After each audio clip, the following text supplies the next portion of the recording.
The specific piercings that I have are paired labia piercings, and a lot of trans masculine people will get these piercings because they can be used to mimic the feeling of having balls. Balls of steel, if you will. Mouth piercing, horrible haircut, emo band t-shirt that probably nobody's ever heard of, horrible makeup. How do we know if this person is a legit person experiencing gender dysphoria or just some random kid from middle of nowhere America who is in the body modification movement? The reason that a lot of people find this gender affirming is that when these piercings are done at a larger gauge and with heavier jewelry, it can influence the way that you walk and sit, and it can also add a physical weight to that area that a lot of people find to be gender affirming. I mean, at that rate, you might as well just sit wherever you are and man-spread the shit out of somebody, because that too is gender affirming. My friend Buck Angel and I, who is a trans guy, spoke about this a little over a year ago on my channel. I'll have that linked in the description below. But we're not gonna judge these people based on those people. So let's watch a few of these videos together today and discuss in the comments whether or not we think these people are actually trans versus people into extreme body modification. And trust me when I say this, we have plenty to judge because we have whole TikTok accounts for people that do this for a living. Hello, hello, hello, hello. It's a mother pleasure. And let's talk about why I really love doing them and why I think it's important for me as a piercer with a large platform to talk about them and talk about doing them and talk about why I enjoy doing them. I mean, you kind of sound a little bit like Kamala Harris. Is it just me? Talking about the significance of the passage of time, right? The significance of the passage of time. And there is such great significance to the passage of time. The reason I wanted to bring this specific person to light here is because they do speak out in a few of their TikToks that they are a victim and a survivor of sexual assault or childhood sexual assault and feels most likely disconnected from their body because of that. It's a very important point that they make. Now, I am a survivor of CSA, and that is something that I have carried with me for all of my life, but it was an especially heavy burden during my teenage years. Uncomfortable with my body and disconnected from my body because of the trauma that had happened to me as a child. If a genital piercing would offer me that same experience, especially because thanks to being a survivor of CSA, this is a part of my body that I had a really complicated and really uncomfortable relationship with. I cannot overstate how healing and emotionally empowering getting that piercing was, and it gave me a sense of agency over a part of my body that I felt like I had lost agency over as a very young child when my assault first happened. I actually think what this person is experiencing is very real. It is also extremely sad and more common than we would like to admit. But I think this person's story is much different than the ones we are about to look at. So keep that in mind while watching the rest of the video. Because in my opinion, most of these people are living in an alternate reality. Much like the brand new film my friend Lucas put out called Blind Innocence. It is an award-winning film about a dad who just wants best for his daughter. But is that the truth, or is he living in a fantasy world? Blind Innocence.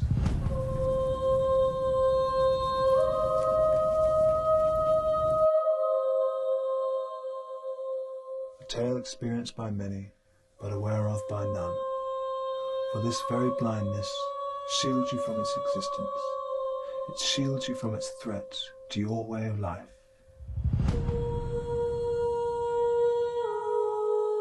This film is absolutely 100% free to watch. Click the link in the description below. Back to the video, but the same topic. These people are living in an alternate reality. I have a very strong inclination that the majority of these people that make these types of videos are not trans, do not experience gender dysphoria, but will still speak out about how their tattoos or piercings are gender affirming.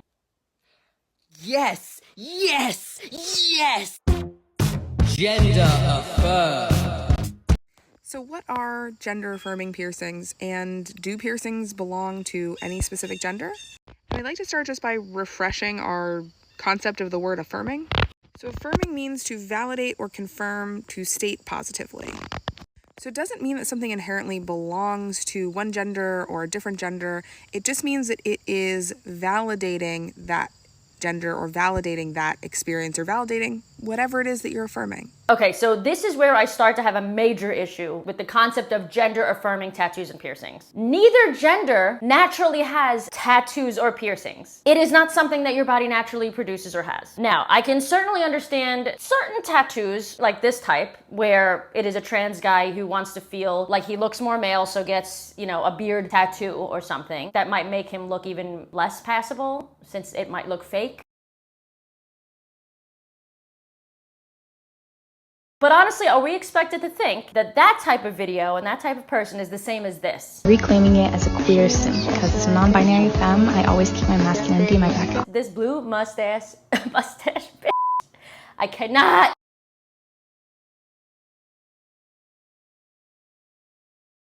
Again, do you think that this type of person is the same as somebody who actually has gender dysphoria, who feels dysphoric about not being perceived as male or as the gender that they feel they are, because their brain is telling them something different? What about this person who they are so annoying that the majority of TikTok cannot even stand them? But also, can people get their facial hair like professionally dyed? It would be kind of cool to have rainbow facial hair. Okay, this is not gender dysphoria. This is body modification. And, in my opinion, it is being used for attention-seeking purposes. I feel like at least the majority of sane people these days can understand why that makes sense. One of these people, by their standards, seems to think that they have a good argument for tattoos and piercings to be gender-affirming care. Let's not judge, let's watch and then judge. I am being 100% serious when I say that I firmly believe that tattoos and piercings should be considered gender-affirming care. And the reason that I say this is because body modification lets you have agency over the way that your body is perceived and the way that you are perceived, and it lets you have agency over how you look. So yes, piercings, tattoos, cutting and dyeing your hair, all of that is gender affirming care. Yes and no. No, body modification, specifically meaning piercings and tattoos, do not necessarily change the way people view your gender. I mean, unless you got like 2 tremendous piercings in your chest and they like looked like tits or something, you know? Yes, if you call and if you say that actual transgender surgeries, body modification, then yeah, those surgeries can alter the way somebody sees your gender. But these two instances are not the same thing. Like, I've gotten 26 piercings because it lets me feel like I'm in my body. I've got 10 and counting tattoos because it lets me feel like I'm in my body. I have never felt more grounded in myself than when I am getting body mods done. See, there's actually a spiritual reason for this, and it actually has nothing to do with your gender. I will explain. In my opinion, typically when you get a tattoo or a piercing, you are experiencing at least some kind of pain, at the very least discomfort. When your body is in pain and when you're hyper-focused on that pain, or at least hyper-focused on what that feeling is like, you are transferred back to the moment. You are out of your brain. You are out of your head. You're out of your thoughts. You're no longer identifying with your thoughts. You are very much in the now. And you are here. Does that make sense? No, you are not affirming your gender by getting facial, specifically septum piercings. You are not feeling more grounded because you got a tattoo on your back. Like, that literally makes no sense. Sometimes I can understand some of their arguments. This I cannot. Please learn other ways to feel safe and at home in your body. What about piercings for trans women, you might ask? Because I too was very curious and I had to look. It's a little gross, I'm not gonna lie. Part 2, chatting about piercings for trans femme folk. But I do oftentimes do a lot of PA piercings for trans femme clients. And for those who don't know, a PA piercing does enter through the urethra, and this does mean that it can have effects on urination. And this is something that I discuss with any client getting this piercing done, and it can change the way you position yourself to use the bathroom. Some people have to do kind of a lean, some people have to hold the jewelry, but for my trans femme clients, a lot of folks end up sitting to use the bathroom with this piercing and needing to sit to use the bathroom, not choosing to sit to use the bathroom, but needing to sit to use the bathroom. Hi. Did you know that you can sit down as a male or a female on the toilet and pee? And listen, it doesn't matter if it's a need or a want. Women can also sit or stand to pee. We choose to sit. We don't need to sit. It'll be unfortunate if we stand usually, in some cases, unless you're really good at aiming. Okay, so we're almost done with the video, and I want to know, so far, if you think that this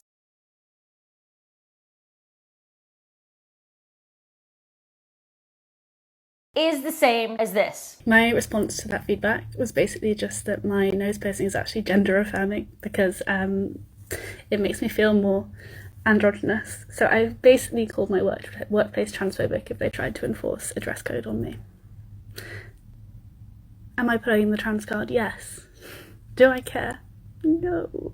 I know I'm supposed to let you guys make decisions in this video, but I can't. You are not trans. You are an ass for calling your workplace and telling them that they're transphobic. And you're an idiot for believing that a nose piercing is gender affirming. You gotta be kidding me with this shit. My friend Marcus made a video the other day about this, and he made a really good point, and I wanna end the video with that. Gender affirming cosmetic tattoos can masculinize or feminize the face and is an excellent and more accessible option in comparison to surgery. Exactly, and to rephrase what the person said, gender-affirming tattoos are for fake trans people, or for the people who won't get approved of getting gender-related surgeries due to them not being actual trans people. They're just faking it. They don't deal with gender dysphoria. Whenever you hear a trans activist claim that gender-affirming care is hard for some people to get, if doctors are not allowing some people to transition. Let me know what you guys think in the comments. Are the majority of these types of people just queer, non-binary, pansexual, whatever, just like wanting attention, dyeing their hair blue, calling everything gender affirming, calling everybody transphobic and racist and bigots? Or do you think the majority of these people are actually experiencing gender dysphoria? Let me know in the comments. I have a hair on me. And other than that, I will see you guys back here on Sunday with a brand new video. If you are not subscribed, make sure you do that now, and go and check out my friend Lucas's filmed Blind Innocence. And other than that, keep calling out the bullshit. I will see you guys then. I love you. Bye.